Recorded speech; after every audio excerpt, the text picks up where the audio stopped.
Pangkalan militer terbesar Amerika adalah Israel, karena semua tanah Israel dari Kiryat Shimona sampai ke Iliad di bawah ke sana itu adalah pangkalan militer. Amerika bisa memulai perang terhadap Iran, tetapi akan susah mengakhirinya.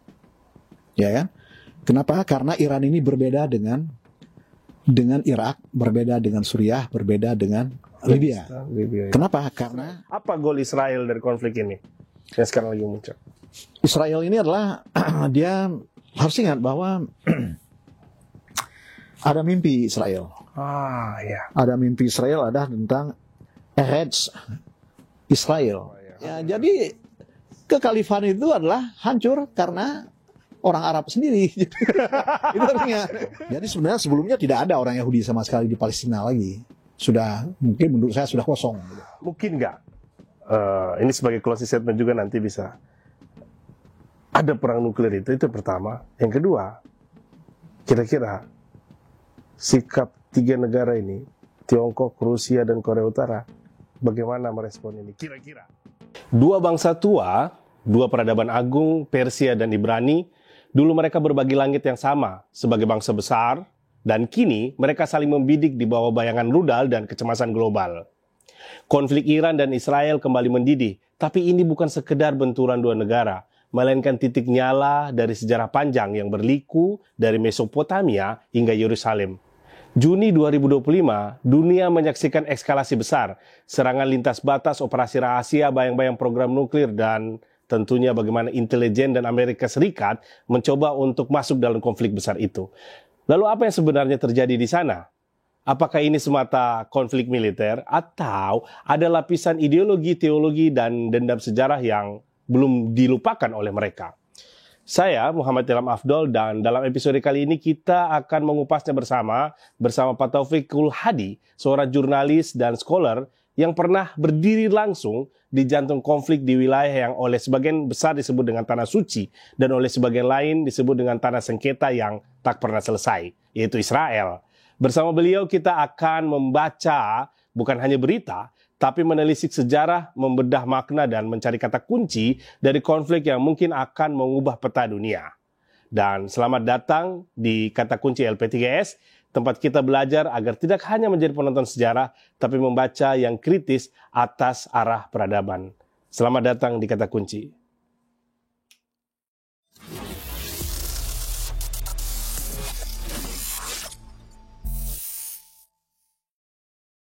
Oke, kita masuk ke pembicaraan kita tentang konflik yang luar biasa ya hari ini. Sebuah peristiwa yang mengguncang dunia sampai tadi malam. Itu muncul statement dari pemimpin Iran bahwa malam ini akan terjadi sesuatu yang akan dikenang dunia, kira-kira begitu. Ini adalah statement yang kemudian ingin membalas statement Donald Trump Amerika bahwa kalian harus menyerah tanpa syarat. Nah, kita akan bicarain itu teman-teman dengan Pak Taufikul Hadi. Ya, selamat siang Pak Taufikul Hadi. Selamat siang juga. Jadi Pak Taufikul Hadi ini adalah, saya menganggap beliau ini akademisi yang fokus bicara tentang Timur Tengah. Kenapa demikian? Karena beliau pernah studi di negara yang sekarang lagi bikin ulah dalam tanda kutip gitulah, Israel. Gitu lah. Mungkin sedikit sebelum kita masuk bicara konflik, itu dulu studi apa Pak di Israel itu? Saya sebenarnya adalah sebagai wartawan. Oke. Wartawan media Indonesia, dan kemudian melakukan peliputan konflik Palestina Israel di sana. Karena itu saya tinggal di Yerusalem dan Ramallah. Ya, saya berhubungan dengan itu. Jadi sambil saya meliput, saya mengambil kuliah. Tapi itu kuliah pendek, itu satu musim. Saya mengambil di Universitas Ramallah, ya kan. Kemudian satu lagi adalah di Hebrew University. Itu berkenaan dengan konflik dan kemudian dengan Zionisme. Jadi itu saja sebetulnya. Jadi saya memahami apa substansi daripada Zionisme itu karena saya mendalaminya, walaupun hanya sebentar saja. Itu hanya adalah menghabiskan waktu dalam peliputan tersebut. Iya, malah itu bagi kita itu double itu Pak. Pertama ada studinya, yang kedua lapangannya. Iya kan? Itu tahun berapa kira-kira Pak? Itu tahun 98. Tahun 1998. Ya. Iya. Jadi itu ada konflik saat itu. Waktu itu konflik perang terbuka belum ada. Tetapi jelas bahwa suasananya sebenarnya bukan konflik pada saat itu, adalah suasana perdamaian karena baru saja selesai perdamaian Oslo. Perundingan Oslo. Jadi euforia perdamaian. Tetapi perdamaian itu hanya didukung oleh kubu perdamaian, karena di sana itu di Israel ada kubu peace camp, artinya kubu perdamaian, yang kedua national camp, ya kan? Mereka berbeda posisi melihat persoalan-persoalan konflik. Kalau peace camp itu menganggap bahwa apabila kita melakukan sebanyak mungkin kita melakukan perdamaian dengan tetangga, maka itu akan menjamin eksistensi Israel. Tapi kubu nasionalis mengatakan apabila kita kuat pertahanannya, maka itu akan menjamin eksistensi negara Israel. Nasionalis itu adalah didukung oleh Netanyahu ini, ya kan? Iya. Sedangkan kubu perdamaian ini, peace camp itu sudah didukung oleh partai buruh. Sampai saat ini itu Tapi partai buruh kita ketahui sekarang ini kan semakin tergerus dia. Ya, semakin mengecil. Jadi yang menguat justru adalah partai tengah dan kanan jauh. Jadi adalah para nasionalis, ultranasionalis itu muncul sekarang. Jadi dari situ kita melihat bahwa masyarakat Israel itu semakin lama semakin mengabaikan tentang konsep perdamaian. Jadi mereka tidak tertarik lagi kepada perdamaian, tetapi mereka tertarik adalah mempertahankan dirinya. Nah, konsep pertahanan itu adalah pertahanan yang balik adalah menyerang. Iya kan? Pertahanan paling baik itu menyerang. Nah, itulah yang kemudian yang dilakukan oleh Netanyahu sekarang. Iya. Jadi lebih agresif ya, Pak. Berarti konsep yang dulu mungkin ada istilah Davis ya, Bapak masih ingat mungkin? Istilah Davis yang seperti merpati, kemudian ada istilah hawkish ya. Kan mirip tuh, peace camp dan sebagainya. Itu berarti Davis itu adalah kubu perdamaian. Peace camp. Hawkish itu adalah orang yang lebih keras. Itu adalah sayap kanan. Itu di dalam konteks pemahaman kita terhadap politik di suatu negara. Itu adalah berlaku bukan hanya di Israel ya, tetapi bisa kita lihat juga adalah di negara-negara seperti Amerika. Mungkin juga bisa kita melihat itu di dalam konteks Indonesia. Tetapi kita bisa menggambarkan tersebut itu apabila ada konflik dengan negara lain. Tetapi kalau tidak ada konflik dengan negara lain, maka kita tidak melihat posisi-posisi mereka. Apakah dia Davis ataupun hawkish? Ya, menarik. Itu saya masih ingat dua kata kunci itu, Pak. Oke, kita beralih nih. Dari Israel, kita lihat di Juni ini, ya kan, itu muncul bom-bom ya kan, ya, dari Israel kemudian ngebom ke Iran, kemudian balik dibom, dan sekarang makin ya kacau lah. Itu gimana komentar? Makin intensif gitu. Itu menurut saya akan semakin eskalasinya semakin luas. Jadi Amerika menurut saya pertanyaannya adalah apakah Amerika itulah dia akan terlibat tidak di dalam perang ini? Ya kan? Banyak orang ya. Kalau menurut saya dia sudah terlibat karena ada sejumlah laporan yang saya tangkap bahwa sejumlah pesawat tempur itu adalah pesawat tempur Amerika yang diterbangkan dari Qatar. Jadi dari situ Amerika mulai terlibat sejak hari pertama Israel menyerang Iran itu. Iya. Jadi apakah kemudian dia akan berhenti? Saya rasa tidak, karena Amerika melihat bahwa ini adalah kesempatan. Ada sebuah konsep yang selalu dibangun oleh Amerika terhadap negara yang tidak bersahabat dengannya, yaitu konsep yang dikembangkan oleh George W. Bush. regime change. Jadi perubahan regime. Regime change. Ya. Ya. Apabila dalam sebuah negara tidak bersahabat dengan dia dan menantang dia dalam konteks tertentu, misalnya dalam konteks perekonomian, misal pasar bebas dan sebagainya, dan kemudian mengganggu dolar, maka mereka akan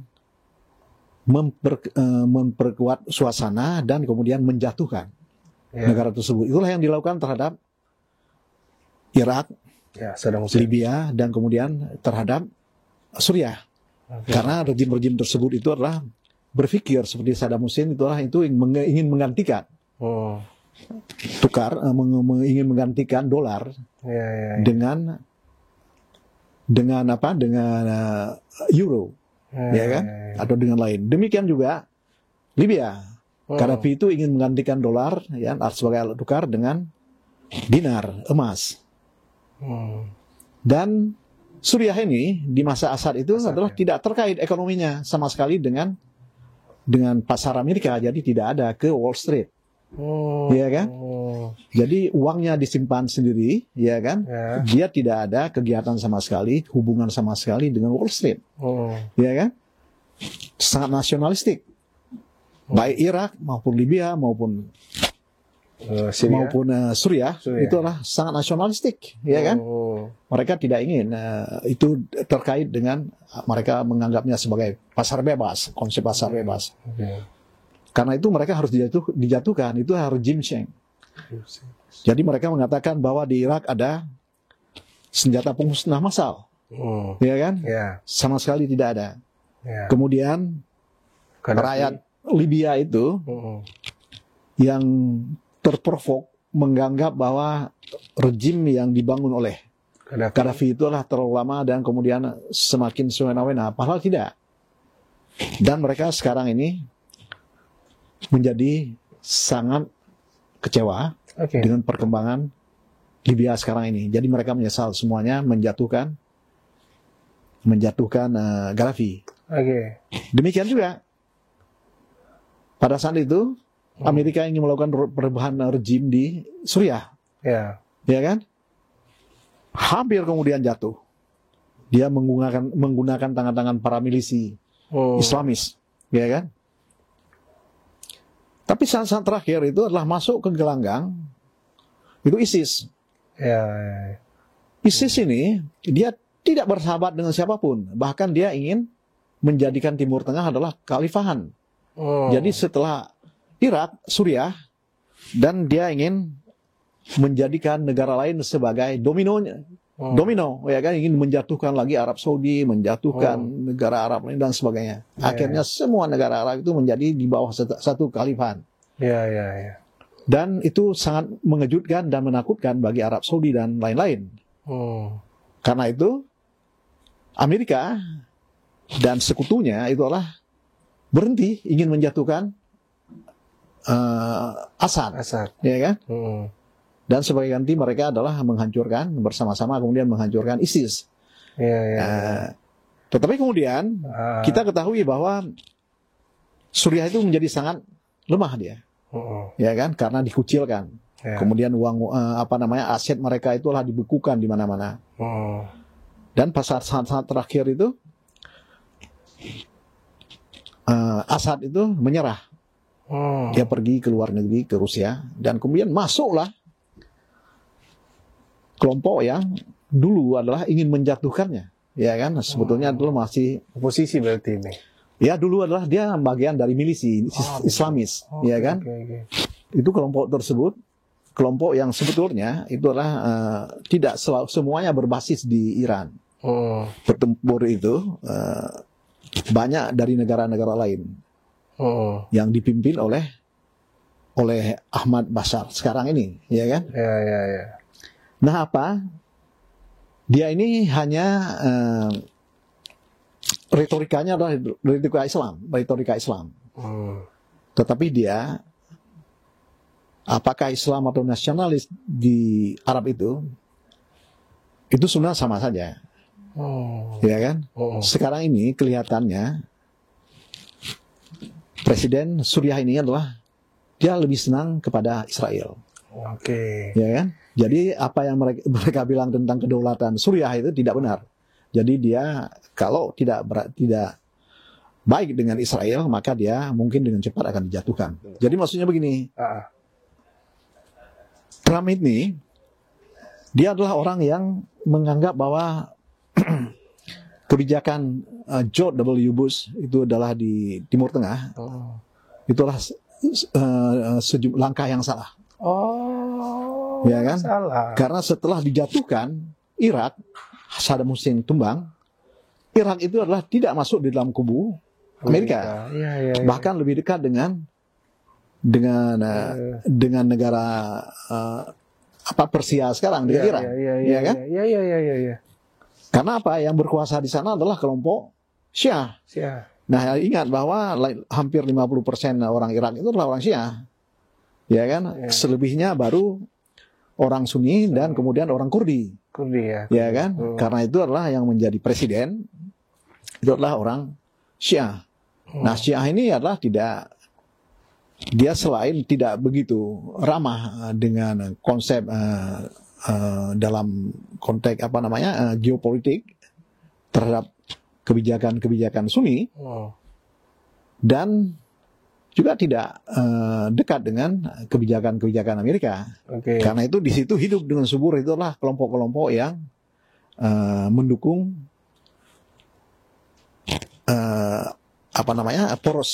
poros perlawanan yang dipimpin oleh Iran. Seperti itu. Jadi itu adalah kegagalan. Itu bahkan itu kegagalan ya. Kegagalan. Jadi karena itu Trump mengatakan itu adalah George Bush langkahnya salah. Jadi rejim Sheng itu tidak bisa lagi digunakan. Dan karena itu dia menarik diri, jadi menjadi seperti mengisolasi diri. Jadi tidak mau terlibat di dalam perang lagi. Jadi sekarang ini, kalau dia ini adalah melakukan perubahan sikap itu dengan ingin menggantikan rejim di Iran, itu sama aja dia mengabaikan terhadap konsep isolasi dirinya terhadap perang, menjaga jarak dengan perang di tempat lain, terutama di Timur Tengah. Kan? Dia akan memberikan kesempatan itu kepada proksinya. Dia tidak melibatkan. Jadi sekarang ini saya melihat bahwa ketika kesempatan itu, karena kesempatan itu ada, sekarang mungkin Trump itu akan mengambil. Dia akan masuk jauh ke dalam pertempuran tersebut, mendukung Israel agar rejim yang sekarang yang dipimpin para mullah ini adalah tumbang. Wilayatul faqih itu para ayatullah dan sebagainya. Oh berarti ini bukan mengadopsi strategi lama. Bukan, itu strategi lama dianggap itulah gagal. Makanya kan? Karena dia ini adalah terlibat di Afghanistan. Afghanistan juga setelah dia kemudian menghabiskan banyak sekali sumber daya di sana, tapi Afghanistan itu juga tidak menjadi bagian dari negara yang mengekor kepada Amerika. Demikian juga Irak. Mungkin yang sekarang dia sangat puas dengan sementara ini dengan Suriah, dengan menempatkan mantan milisi, ya kan, Islamis di sana, dan kelihatannya adalah dia Ahmad Syara ini adalah membenarkan sikap Israel menyerang Iran sekarang. Itu kalau dari posisi Amerika. Nah, kira-kira kalau bacaan Pak Taufikul Hadi dari posisi Israel, apa goal Israel dari konflik ini yang sekarang lagi muncul? Israel ini adalah dia harus ingat bahwa ada mimpi Israel. Ada mimpi Israel, ada tentang Eretz Israel, artinya Israel Raya. Jadi itu adalah mereka menganggap bahwa Israel itu dulu pernah menjadi sebuah kerajaan besar. Di dalam mereka itu sambil mengambil di masa Nabi David. David ya. Dan Sulaiman. Jadi menganggap pada saat itu adalah puncak. Dan suatu ketika di dalam agama Yahudi Ya. bahwa suatu ketika Eretz Israel itu akan kembali. Yang meliputi Palestina sekarang, Oke. meliputi Suriah sekarang, Oke. meliputi Yordania sekarang. Hmm. Ya, kemudian meliputi Sinai sekarang. Itulah luasnya. Itulah menjadi sangat besar. Jadi itu ada ambisi tersebut. Nah, di dalam agama Yahudi itu hanya adalah Eretz Israel itu akan datang itu melalui Mahdi. Ya, Istilahnya Mahdi juga. Mahdi juga adalah Messianism. Mesianisme ya. Ya kan? Ya. Akan datang suatu ketika Mahdi, kemudian akan mengembalikan. Karena itu, dia tidak boleh dipaksakan dalam keyakinan agama Yahudi. Tidak boleh dipaksakan muncul negara Israel. Itu ya. Raya tersebut. Ya. Dan tidak boleh dengan mencuri-curi. Misalnya datang diam-diam, kemudian membangun. Tidak boleh. Ya, ya, ya. Iya kan? Ya, ya, ya, ya. Jadi tidak boleh dengan memaksa. Ya. Tidak boleh dengan mencuri-curi. Oke. Ya kan? Karena itu ada sumpah. Apa itu? Ada sumpah, itu adalah sumpah dalam agama Yahudi adalah tidak boleh mendobrak pintu Yerusalem secara paksa, tidak boleh memanjat, tidak boleh memanjat dinding. Dinding benteng itu ya. Artinya memanjat mereka mencuri-curi. Kalau mendobrak berarti kan memaksa. Maksa. Itulah sumpah, ya kan? Tetapi orang Yahudi itu tidak, sebagian itu kan sangat ateistik, ya sekuler. Oke. Dia tidak percaya kepada keyakinan agamanya seperti itu. Sumpah janji itu ya. Nah, salah satu namanya Herzl. Oke. Kemudian Herzl itu adalah membentuklah sebuah ideologi sekuler, namanya adalah Zionisme. Zionisme ya. Ya kan? Zionis itu itulah merujuk kepada sebuah bukit namanya Bukit Zion, di mana itu ada Haikal Sulaiman. Temple. Sulaiman Temple sekarang itu, yang sekarang ini adalah menjadi puncak Kubah Asyukra itu. Itulah menjadi bagian dari Masjid Al-Aqsa. Ya kan? Ya. Masjid Al-Aqsa di depan, itu adalah di sana, ini ada di depannya. Oke. Ya, tetapi itu sudah menjadi dalam satu komplek. Kompleks masjid. Ya kan? Ya. Nah, orang Yahudi itu ada menganggap itu adalah warisan dari Sulaiman yang mereka harus ambil kembali. Karena itu selalu dalam keyakinan Yahudi itulah ingin melihat kembali bukit tersebut di mana ada Sulaiman Temple di situ. Ya kan? Karena itu adalah ideologi tersebut dengan sengaja walaupun sekuler menyebut Zion, ya, Zionism. Jadi ideologi ini adalah sebuah ideologi orang Yahudi untuk mencari sebuah negara nasional bagi orang Yahudi. Maka kesempatan itu datang pada tahun 48 ketika Palestina itu adalah di bawah Inggris. Inggris membawa mereka. Ke situ terciptalah sebuah negara Yahudi, ya kan? Datanglah orang Yahudi berduyun-duyun ke situ dari Eropa. Jadi sebenarnya sebelumnya tidak ada orang Yahudi sama sekali di Palestina lagi. Sudah, mungkin menurut saya sudah kosong gitu. Kalau ada mungkin ya sedikit sekali. Karena itu mereka itu orang Yahudi sekarang ini, para sejarawan itu ada selalu mengutik-utik, menyebut-nyebut ada sejumlah keluarga yang masih berada di Yerusalem. Mereka sebut itu namanya Levi, menyebut Nahum, ya kan? Pada ini menunjukkan bahwa meskipun telah diusir 1000 tahun yang lalu dari Palestina, ya, tetapi ada sejumlah keluarga Yahudi yang masih tersisa. Bertahan ya. Apakah ada nama itu? Menurut saya ya tidak ada. Jadi orang Yahudi tidak ada sama sekali di situ lagi. Jadi mereka yang datang ini adalah orang Yahudi yang dari Eropa, ya kan? Bentar, saya pertegas Pak. Jadi ada satu masa benar-benar di land itu nggak ada orang Yahudi sama sekali. Tidak ada sama sekali Yahudi. Ya dari itu yang mungkin kalau ada itulah dari jauh dari pemukiman, ya kan? mereka hidup mungkin bersama-sama, ya kan? Jumlahnya mungkin ada sekitar 50 orang, ya, itu lain tidak ada. Orang Yahudi itu di mana-mana, di Maroko atau gitu, ya kan? Diaspora tersebar. Mereka terlunta-lunta, tidak boleh kembali lagi. Dan waktu Ottoman mungkin ada yang kembali sedikit, ya kan? Tetapi tidak banyak karena orang Palestina itu tidak bisa menerimanya. Itu menarik sekali itu. Jadi kalau orang mengatakan bahwa ini adalah tanah Palestina ini, itu adalah sama dengan negara Israel, karena dulu sejarahnya adalah Israel di situ. Itu tidak sesuai dengan fakta, ya kan? Itu hanya adalah karena apa? Fakta tersebut adalah telah hilang ribuan tahun. Jadi sama dengan orang Indonesia adalah mengklaim Singapura adalah bagian dari Indonesia, karena dulu adalah bagian dari Mojopahit. Ya kan?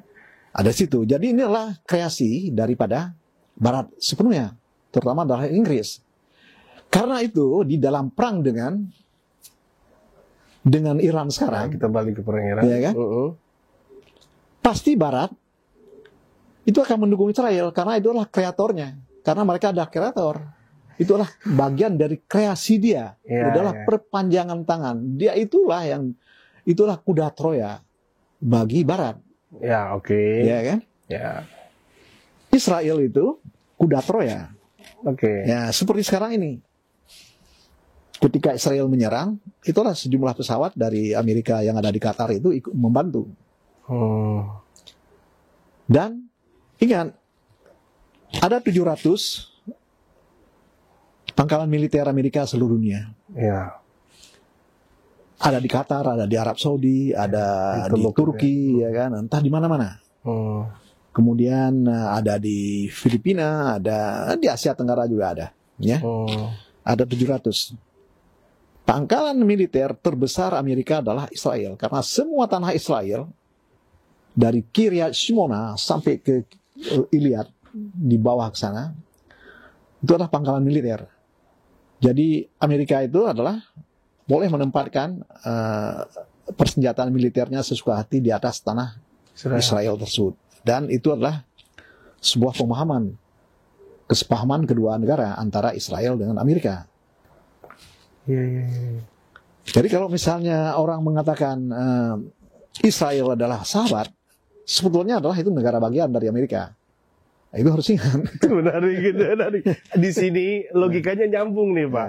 Orang kan bertanya, kok Amerika mau ngotot bantu Israel, ada apa? Muncullah imajinasi, lobby-lobby Wahyudi, Yahudi maksudnya. Ya kan, di Amerika dan sebagainya. Dengan penjelasan ini kita semakin jelas bahwa ya itu cuma negara bagian dari Amerika. Ya, seperti itulah konsepnya. Negara bagian dalam tanda petik. Ya, negara bagian dalam tanda petik. Karena itu adalah kalau misalnya sudah terganggu, Amerika segera adalah mengirim senjata ke Israel habis-habisan. Apakah melalui kapal induknya ataupun melalui udara yang disebut dengan jembatan udara. Ketika perang terjadi adalah tahun 73 dulu, ya, Yom Kippur, ya. dengan Mesir. Ya. Itu terjadi jembatan udara. Dibangun jembatan udara dan dengan cepat kemudian datanglah persenjataan yang sangat banyak dari Amerika ke Israel. Itu yang harus selalu orang harus ingat terhadap hal tersebut. Ya, nggak bisa lepas dari sejarah itu. Tidak. Nah, bagaimana kemudian dengan Iran sekarang? Kenapa demikian sikap Barat? Iran itu adalah ada histori yang sangat panjang dengan negara Barat. Ya kan, terutama dengan Inggris. Inggris dulu adalah dia ini dulu adalah Afghanistan. Afghanistan tersebut itu kalau di dalam konteks kita mendengar Khawarizm. Ya, Khawarizm. Ya kan? Afghanistan itulah negara Khawarizm. Ya kan? Dan kemudian dia berada di bawah di bawah dinasti Safawi. Safawi, ya kan? Kemudian Rusia menyerbu daerah tersebut, daerah Asia Tengah yang milik Iran. Oh. Jadi kemudian mereka mengambil sejumlah negara seperti Armenia dan sebagainya, ya, kemudian Turkmenistan yang sekarang itu diambil oleh Rusia. Ya. Inggris yang khawatir kemudian dia mencaplok Afghanistan, ya kan? Pada tahun 1800-an itu akhir mencaplok Afghanistan. Iran menyatakan perang dengan Mesir, dengan Inggris, tapi kalah, ya kan? Kalah di perbatasan Afghanistan sekarang. Dia kemudian mundur kembali Iran. Setelah itu Iran itu adalah menjadi tidak dominan lagi. Karena apa? Selain tanah-tanahnya diambil oleh Inggris dan Rusia, kedua negara tersebut adalah melakukan dominasi ekonomi. Jadi memaksa konsesi-konsesi. Bahkan itu Inggris memaksa Rusia membentuk bank Persia. Inggris. Jadi kemudian konsesi tembakau, semua tembakau itu tidak boleh dijual, harus melalui Inggris. Demikian juga Rusia. Rusia itu adalah membentuk bank sendiri di sana, bank Persia juga, bank Persia Rusia. Dan mengambil ikan di Laut Kaspia Rusia, ya? menjadi hak dari Rusia. Seperti itu masa lalu. Jadi karena itu adalah ekonomi, walaupun itu tidak diduduki semuanya, tetapi Inggris itu sangat dominan, ya kan? Di Iran pada saat itu, pada tahun akhir 80-an itu. Yeah. Sangat dominan karena ekonomi dan sebagainya. Kemudian ketika ditemukan minyak, itulah konsesi itu harus diberikan kepada Inggris, ya kan? Tetapi ingat kemudian rejim dinasti yang ramah seperti Qajar kepada Inggris itu kemudian hancur. Terbentuk sebuah rejim sebuah dinasti baru namanya dinasti Pahlavi. Yang terbentuk pada tahun 1026 atau tahun berapa begitu. Shah Reza, ya kan, menjadi rajanya. Ya. Shah Reza ini adalah seorang petani sebetulnya. Ya kan? Kemudian dia berkarir di dalam militer Rusia. Nah, ya kemudian dia hebat, ya kan? Dia bergabung dengan Inggris, ya kan? Karena di situ kan ada militer Rusia, ada militer Inggris. Setelah di sana dia kemudian membangun karir di militer Inggris. Kemudian bersama dengan Jenderal Ironside namanya, dia melakukan kudeta, ya kan? Menjatuhkan Bani Qajar ini, ya kan? Dia kemudian menjadi menteri perang. Setelah itulah dia merebut kekuasaan. Nah, itulah terbentuklah dinasti Pahlavi tersebut, ya kan? Dia inilah yang sebenarnya yang membangun Iran, memperkenalkan modernisasi di Iran, ya kan? Dia membangun infrastruktur yang bertambah. Saat itu posisi Inggris di mana? Di sekitar itu, di situ. Dia akan mengamati, ya. Karena itu kan itu didukung, Pahlavi itu kan didukung oleh Inggris. Awalnya itu. Tetapi kemudian menjelang Perang Dunia Kedua, Shah Reza ini adalah kelihatannya pro Jerman. Ya kan? Maka pada tahun 1943 dia ditumbangkan oleh Inggris. Ya kan? Karena dia pro Jerman, dinaikkan anaknya. Namanya masih satu dinasti lah ya. Dinasti. Nah, anaknya namanya Muhammad Reza Pahlavi. Shah Iran, ya kan? Nah, Shah Iran ini adalah sangat tergantung kepada Inggris. Dan kemudian menjadi sangat tergantung kepada Amerika. Dan Inggris sangat diuntungkan karena dia adalah memiliki konsesi minyak di Iran. Jadi perusahaan minyak dibikin besar-besaran di sana dan dipompa minyak habis-habisan oleh Inggris. Tetapi ada sandungannya, namanya Mossadegh. Mossadegh ini adalah Perdana Menteri yang dominan karena Shah Iran itu adalah masih masih kecil, masih pemuda usia 21 tahun. Ya, Jadi yang dominan Mossadegh. Mossadegh ini adalah nasionalis, Oke. ya kan? Dan sangat populer di masyarakat. Dan rakyat Iran ini ingin independen karena selama ini adalah dijajah secara ekonomi dijajah oleh Inggris dan kemudian oleh Rusia. Karena itu adalah ada keinginan yang sangat besar orang Iran ini adalah ini independen di dalam segala hal. Ada pada Mossadegh. Oke. Mossadegh ini begitu jadi Perdana Menteri, dia nasionalisasikan semuanya. Semua perusahaan minyak Inggris itu di BUMN kan, kalau kita marah gitu, gitu. Ya. Sangat marah Inggris, ya kan? Sangat marah Inggris dan sangat marah Barat. Dengan demikian, Barat itu mengambil sikap kemudian melakukan sanksi dan kemudian tidak membelikan apapun minyak dari Inggris dan kemudian menutup perbatasan dan sebagainya untuk mengucilkan Iran. Dan pada tahun 52, Inggris dengan Amerika mengirim timnya yang M16. Itulah Badan Intelijen dan CIA. Ya, Kemudian M16 punya Inggris. Ya. Sikap nasionalisme Mossadegh ini adalah tidak disukai oleh Pahlavi, Shah Iran, yang muda tersebut. Jadi mereka itu adalah bentrok di dalam. Jadi Inggris dengan Amerika mendukung Pahlavi, kemudian menumbangkan Mossadegh, menyingkirkan Mossadegh. Oke. Sepenuhnya kemudian negara tersebut sejak 52 itu di bawah berada Shah Iran. Dan kemudian Barat itu datang semuanya ke situ. Walaupun ada sejumlah modernisasi juga, tetapi sikap Shah Iran ini adalah sikap yang tidak dekat dengan cara pandang dan budaya orang Iran. Karena apa? Dia adalah memperkenalkan sekularisme yang besar-besaran, kemudian membuat aliansi dengan Amerika, dan kemudian dengan Israel. Ya kan? Jadi sebuah negara yang roti yang sangat enak, ya kan, sedang dinikmati oleh Amerika dan Inggris. Tiba-tiba datang seorang yang bernama Khomeini. Ayatullah itu. Menumbangkanlah itu seorang Shah Iran. Oke. Hilang semua kenikmatan yang dinikmati oleh Amerika dan Inggris. Itu tahun 70-an ya, Pak? 70-an itu. Ya, 79. Ya, 79, ya. Kan Khomeini itu adalah menumbangkan Shah Iran kan pada tahun 79. Ya, 79 ya. Revolusi itu. Maka semua kenikmatan yang dimiliki oleh Amerika dan Inggris dan Barat lainnya, ya kan, terhadap Iran hilang semuanya dengan serta-merta.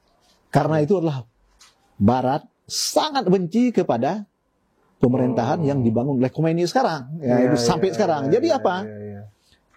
Kalau sekarang ini Barat itulah demikian posisinya terhadap Iran dan sangat mendukung Israel itu karena ada latar belakang kebencian yang sangat besar itu. Jadi apapun yang dilakukan oleh Israel terhadap Iran adalah benar. Apapun yang dilakukan oleh Iran sekarang ini adalah pasti salah. Nah, Iya.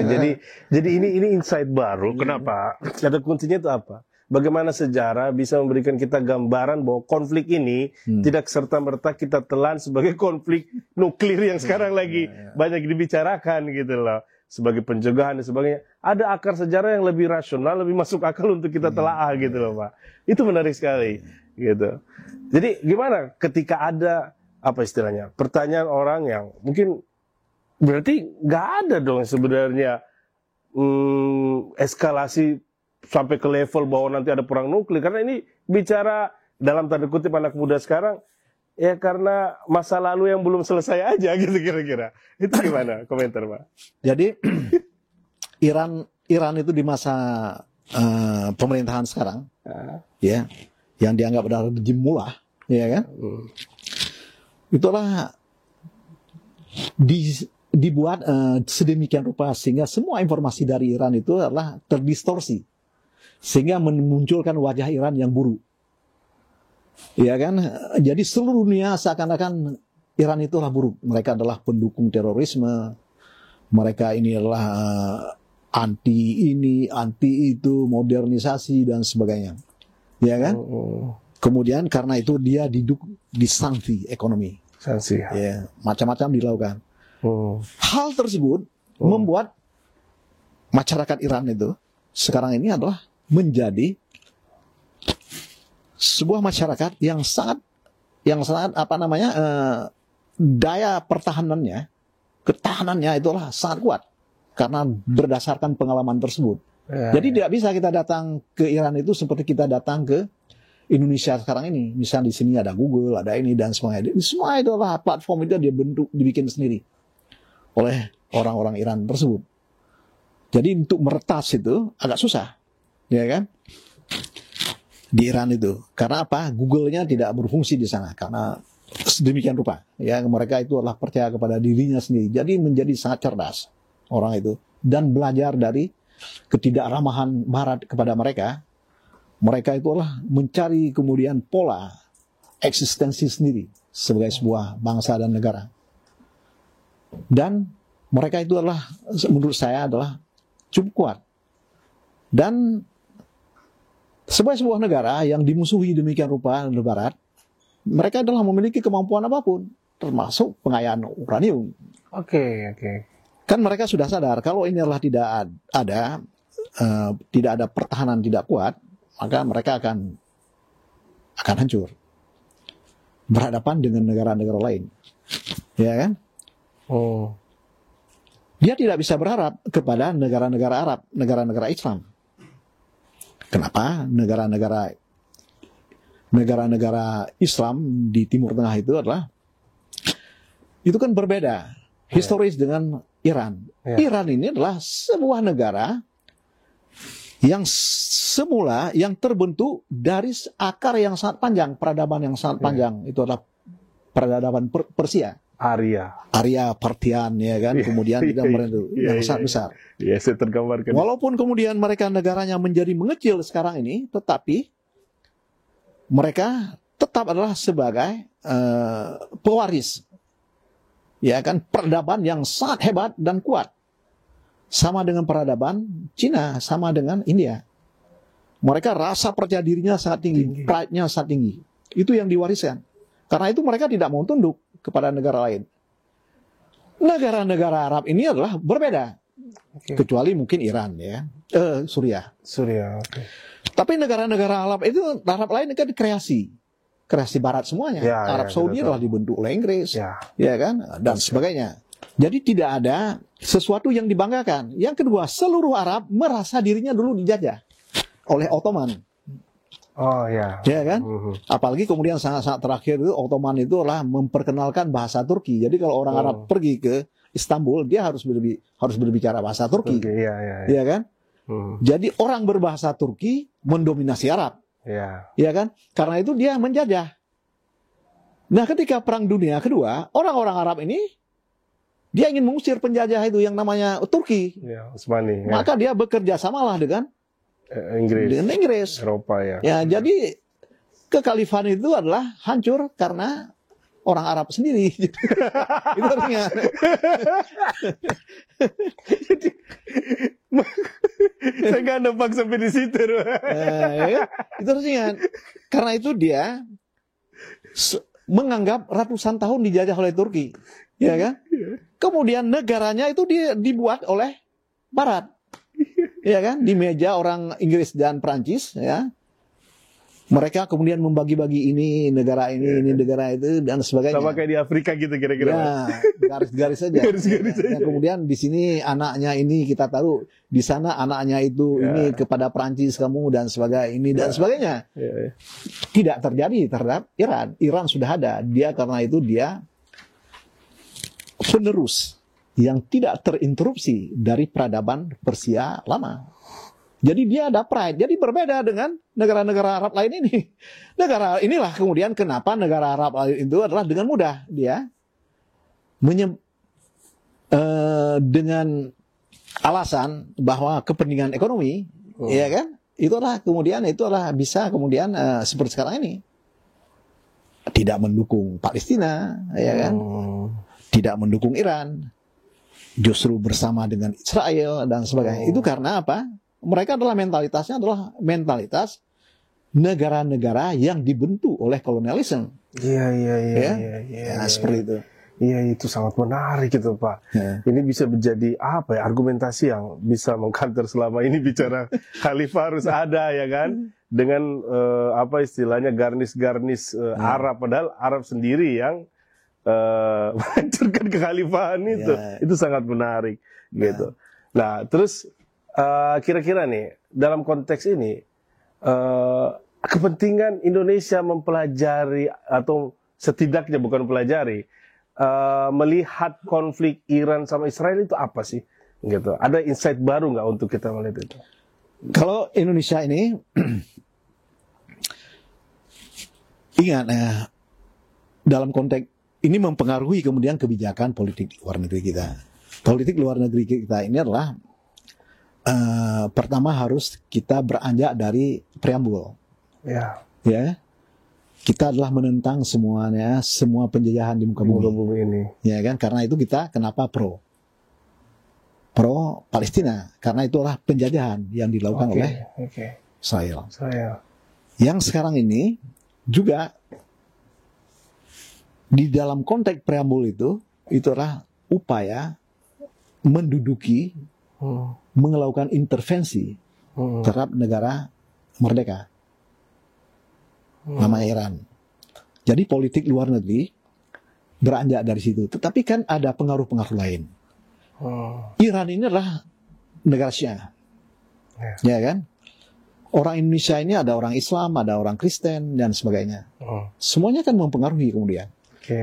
Misalnya, kelompok-kelompok Islam tertentu di Indonesia itu adalah melihat apa yang dilakukan terhadap Iran ini adalah bukan dari bagian dari kesamaan sikap dari orang Islam, karena mereka Syiah, ya.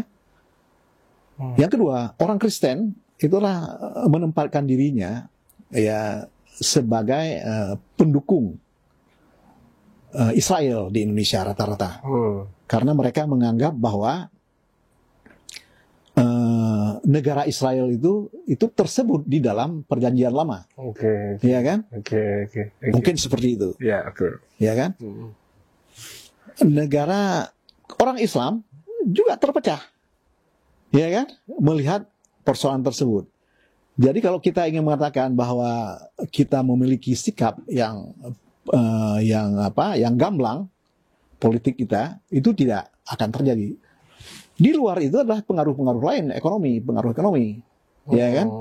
Misalnya Amerika dan negara-negara Eropa itulah berpengaruh sangat kuat terhadap perekonomian global dan termasuk Indonesia, ya kan? Ketergantungan kita kepada Amerika mungkin cukup kuat juga. Ya, jadi tidak mudah kemudian Pak Prabowo ini adalah merumuskan politik luar negeri, sikap kita terhadap perang yang sekarang ini, ya kan?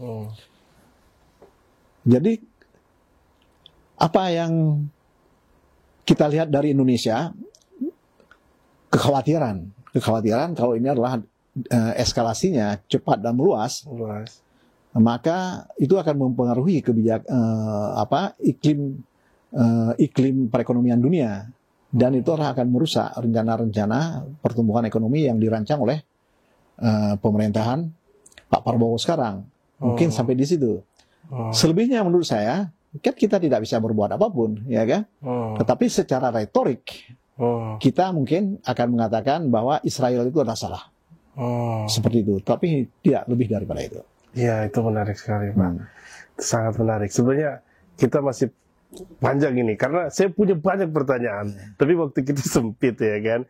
Tapi mungkin sedikit, Pak, juga bikin closing statement. Tapi saya pengen jawaban ini. Mungkin nggak? Ini sebagai closing statement juga nanti bisa. Ada perang nuklir itu yang pertama. Yang kedua, kira-kira sikap tiga negara ini, Tiongkok, Rusia, dan Korea Utara, bagaimana merespon ini? Kira-kira. Nah, itu gimana, Pak?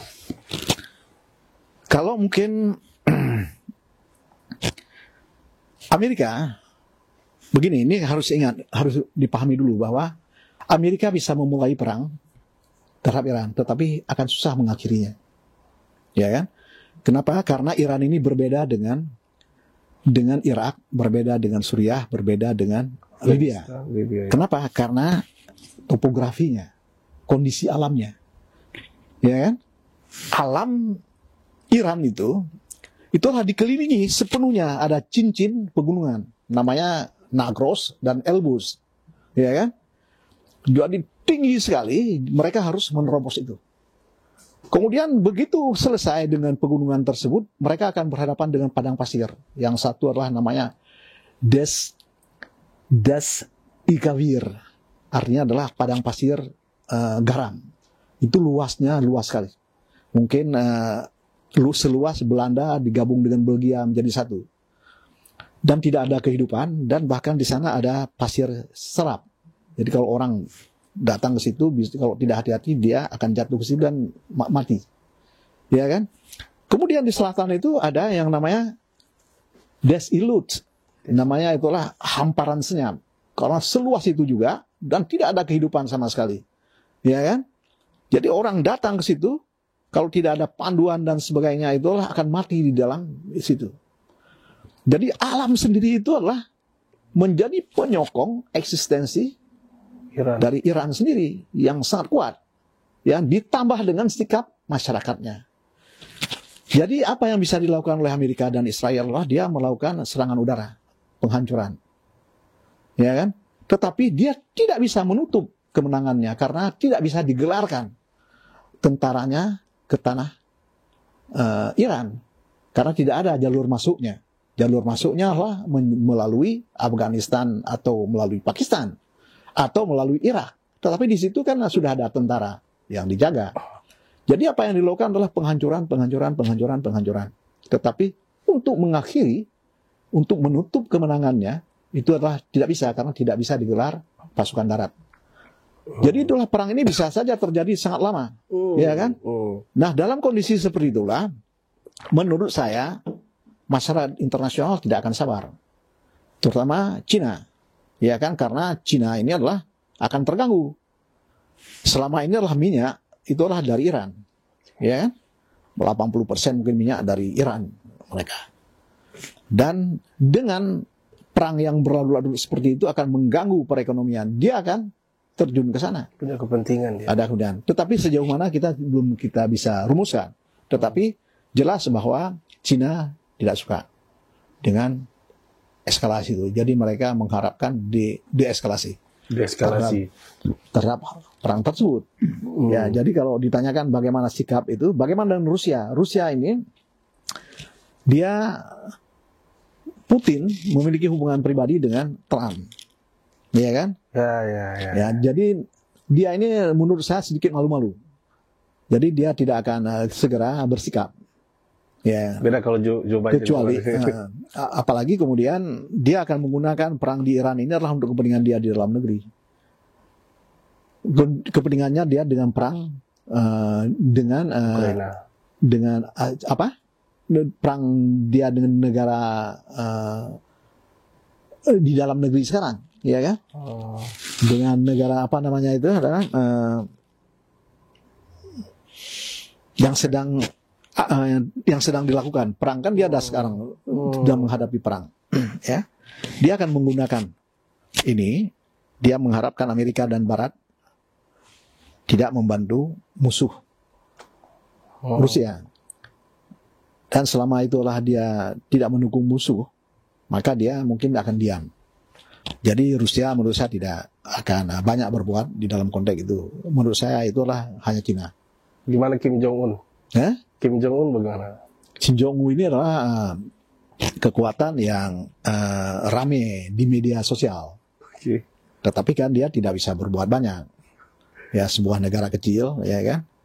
Ya mungkin bersama-sama dengan Cina, ya kan? Ya, tetapi lain tidak bisa. Jadi itu adalah bukan faktor Korea Utara, menurut saya. Oke. Sangat menarik sekali ya. Saya tadi tergambarkan kalau diskusi kita itu sama kayak yang sekarang lagi marak gitu loh, dengan perspektif hubungan internasional. Tapi Pak Taufikul Hadi mengajak kita untuk menggali sejarah, untuk melihat akar historis, sekaligus melihat konflik ini bukan terjadi begitu saja, tapi akarnya begitu panjang, ada nuansa budaya di dalamnya, bagaimana bangsa Persia, ya kan, bangsa Arya punya pride sendiri, dan dia akhirnya mencoba untuk bagaimana hidup dalam sebuah isolasi yang begitu lama, gitu, dengan kemandirian mereka, dan mereka menjadi apa yang sekarang kita lihat ini, gitu, dan begitu kuat. Makanya sebenarnya ini sangat menarik pendekatan ini. Mungkin ada yang perlu lagi di closing statementnya, Pak? Apa yang bisa saya sampaikan bahwa perang ini akan berlangsung serius karena Amerika akan masuk ke dalam. Apakah pertanyaan itu adalah Amerika sudah terlibat? Menurut dia sudah terlibat karena dia sudah dalam hari pertama. Dia akan memperdalam keterlibatannya sekarang ini. Kecuali kalau emang ada kekuatan yang sangat besar, itu adalah untuk menghadang dia agar tidak terlibat. Ya kan? Tetapi selama pemerintahan Teheran ini yang diminta untuk menyerahkan diri tanpa syarat, itu dia mau, pasti dia tidak mau. Maka menurut saya Amerika akan terlibat. Oke, pasti. Dan itu kalau terlibat, maka perang itu di Timur Tengah menjadi perang yang berkepanjangan. Dan apabila itu terjadi, ingat bahwa bangsa Iran itu, warga negara Iran itu adalah sangat multi etnik. Pertama adalah orang Iran sendiri. Yang kedua di sana ada orang Yahudi. Yang ketiga mereka ada orang Armenia di sana. Kemudian ada orang Azeri. Azeri di mana itu, Pak? Itu adalah di utara, di sana dekat Armenia. Kemudian ada orang Kurdi. Kemudian ada orang-orang Pashtun dan sebagainya. Di sebelah timur selatan itu. Jadi banyak sekali.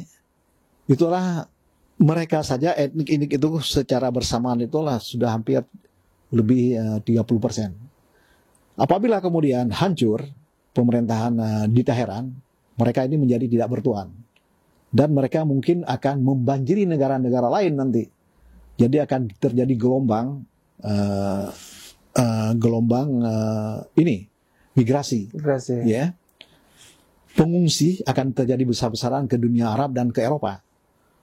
Apabila Trump itu adalah memaksa dan tidak diingatkan dengan cepat oleh negara-negara Eropa yang lain, karena nanti yang akan menimpa, yang akan